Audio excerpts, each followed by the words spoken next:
নমস্কাৰ প্ৰাসংগিক প্ৰশ্নলৈ আপোনালোকক আদৰণি জনাইছো নিৰ্বাচনত মূলতঃ আমি চাৰিটা পক্ষ দেখা পাওঁ এটা ক্ষমতাসীন দল আনটো বিৰোধী তৃতীয়টো প্ৰচাৰ মাধ্যম আৰু চতুৰ্থটো হ'ল ভাৰতৰ নিৰ্বাচন আয়োগ ক্ষমতাসীন দলটোৱে তেওঁলোকে ক্ষমতাত থকা সময়ছোৱাত ৰাইজৰ কাৰণে কিমান ভাল কাম কৰিছে তাৰ খতিয়ান দি ৰাইজৰ পৰা ভোট বিচাৰিব লাগে বিৰোধীয়ে চৰকাৰী দলটোৰ কামৰ সমালোচনা কৰি তেওঁলোকে তাৰ কি বিকল্প কাৰ্যসূচী দিব তাৰ কথা কৈ ৰাইজৰ পৰা ভোট বিচাৰে প্ৰচাৰ মাধ্যমে নিৰপেক্ষভাৱে চৰকাৰী আৰু বিৰোধী দলৰ নিৰ্বাচনী কাৰ্যকলাপৰ বিষয়ে বাতৰি পৰিৱেশন কৰিব লাগে ভাৰতৰ নিৰ্বাচন আয়োগে চৰকাৰ আৰু বিৰোধী কাৰো পক্ষপাতিত্ব নকৰাকৈ নিৰপেক্ষভাৱে নিকা আৰু স্বচ্ছকৈ নিৰ্বাচন পৰিচালনা কৰিব লাগে তেওঁলোকৰ ভূমিকা হ'ল ৰেফাৰী বা আম্পায়াৰৰ কিন্তু 2024 সাধাৰণ নিৰ্বাচনত আমি কি দেখিছো চৰকাৰী দলটোৱে তেওঁলোকে যোৱা 10 বছৰে ৰাইজৰ হৈ কি কাম কৰিলে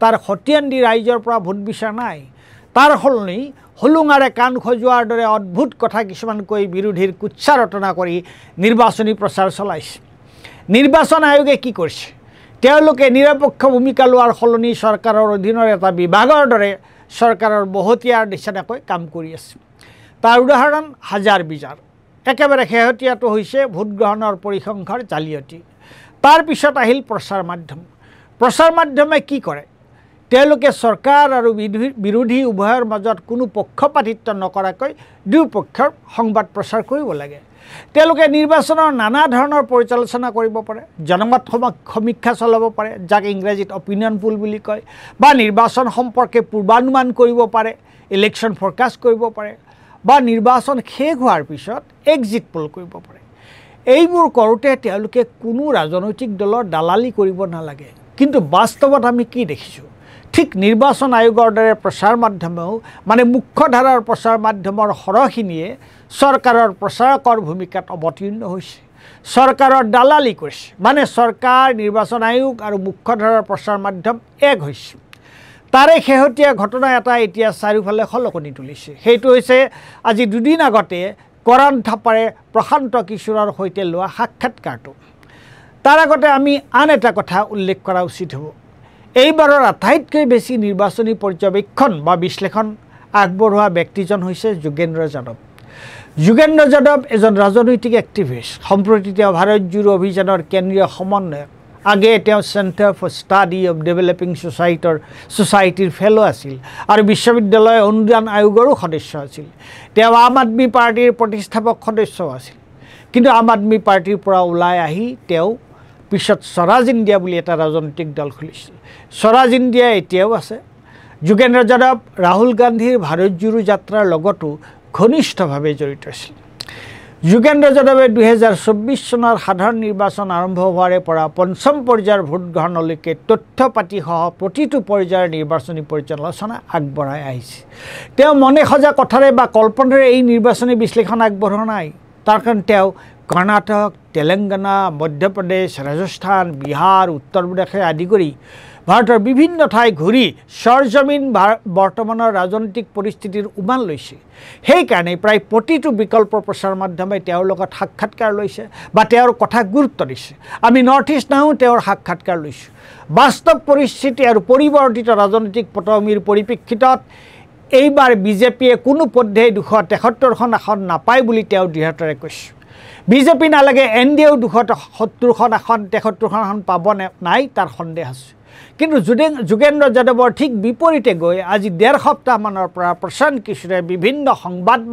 মাধ্যমক সাক্ষাৎকাৰ দিবলৈ আৰম্ভ কৰিছে তেওঁ কৈছে বিজেপিয়ে এইবাৰো 300খন আসন পাব কিন্তু ক'ৰ পৰা কেনেকৈ বিজেপিয়ে 300খন আসন পাব তাৰ তেওঁ বিশদ ব্যাখ্যা আগবঢ়োৱা নাই তেওঁৰ কথা হ'ল বিজেপিয়ে 2019 চনতকৈ এইবাৰ ভাল ফল দেখুৱাব তাতেই তেওঁ কৰাণ থাপাৰে ধৰিলে থাপাৰে প্ৰশান্ত কিশোৰৰ সৈতে লোৱা সাক্ষাৎকাৰটোৰ এই অংশটো আপোনালোকে চাওকচোন Listen, Karan, I'm not in the business of predicting elections. I'll tell you why I asked that question. I'll tell you why I asked that question. How confident are you?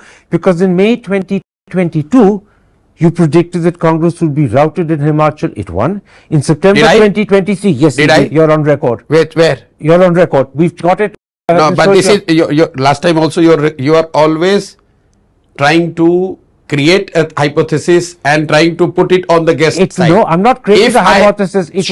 Show me a video, Karan. Now, it's because you have said it something, yes, you're not dealing with some spokesperson of a party. If you show me a video of me telling that Congress will be routed in Himachal, a video. In May 2022. Hear me out. If you show me, I will quit the job, or you apologize publicly on the camera. Show me the video where I've said that Congress will be routed in Himachal. Does it have to be on video? Just a second. Does it have to Hear be me video? out. Don't try to pin I'm down not. things. Hang on a second. থাপাৰে যেতিয়া ক'লে ইয়াৰ আগতে প্ৰশান্ত কিশোৰে কৰ্ণাটক, তেলেংগানা, হিমাচল প্ৰদেশ সম্পৰ্কে কৰা পূৰ্বানুমান মিলা নাই, প্ৰশান্ত কিশোৰ জাঙুৰ খাই উঠিলে। তেওঁ কৰ্ণাটক আৰু তেলেংগানাৰ সম্পৰ্কে একো নক'লে, কিন্তু কোনটো ভিডিঅ'ত হিমাচল প্ৰদেশত কংগ্ৰেছ নিশ্চিহ্ন হ'ব বুলি কৈছিল সেই ভিডিঅ'টো দেখাবলৈ বাৰে বাৰে থাপাৰক প্ৰত্যাহ্বান জলে। থাপাৰে বিভিন্ন সংবাদ পত্ৰৰ সূত্ৰৰ উদ্ধৃতি দিছে, তেওঁ নামানে, কেৱল তেওঁক ভিডিঅ'টোহে লাগে। কিন্তু সকলোৱে জানে যে সেই সময়ত প্ৰায়বোৰ মুখ্যধাৰাৰ সংবাদ পত্ৰত প্ৰশান্ত কিশোৰৰ পূৰ্বানুমানৰ কথাটো ছপা হৈছিল। প্ৰশান্ত কিশোৰে নিজে সেই বিষয়ে এটা টুইট কৰিছিল।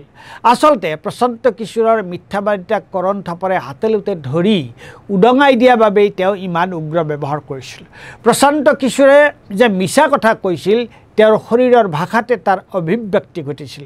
আৰু মাত্ৰ দুটা পৰ্যায়ৰ নিৰ্বাচন বাকী থকা সময়ত প্ৰশান্ত কিশোৰে কিয় বিজেপিয়ে ৩০০খন আসন পাব বুলি ক'বলৈ ধৰিছিল, তাৰ মূল কাৰণ হ'ল দুধুৰ মুধৰত থকা ভোটেৰে বিজেপিক জিকিব বুলি ভাবি যাতে বিজেপিক ভোট দিয়ে। এই কথাটো সুজিত নায়াৰে এই ভিডিঅ'টোত অতি সুন্দৰকৈ ব্যাখ্যা কৰিছে।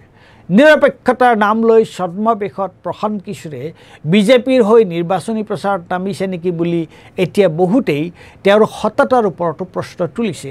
সেয়েহে আপোনালোকে সুজিত নায়াৰৰ এই ভিডিঅ'টো ভালকৈ চালে এই কথাখিনি, মই কোৱা কথাখিনি বা প্ৰশান্ত কিশোৰৰ আচল উদ্দেশ্য কি সেই কথাটো অতি সুন্দৰকৈ উপলব্ধি কৰিব পাৰিব, বুজি পাব। ধন্যবাদ।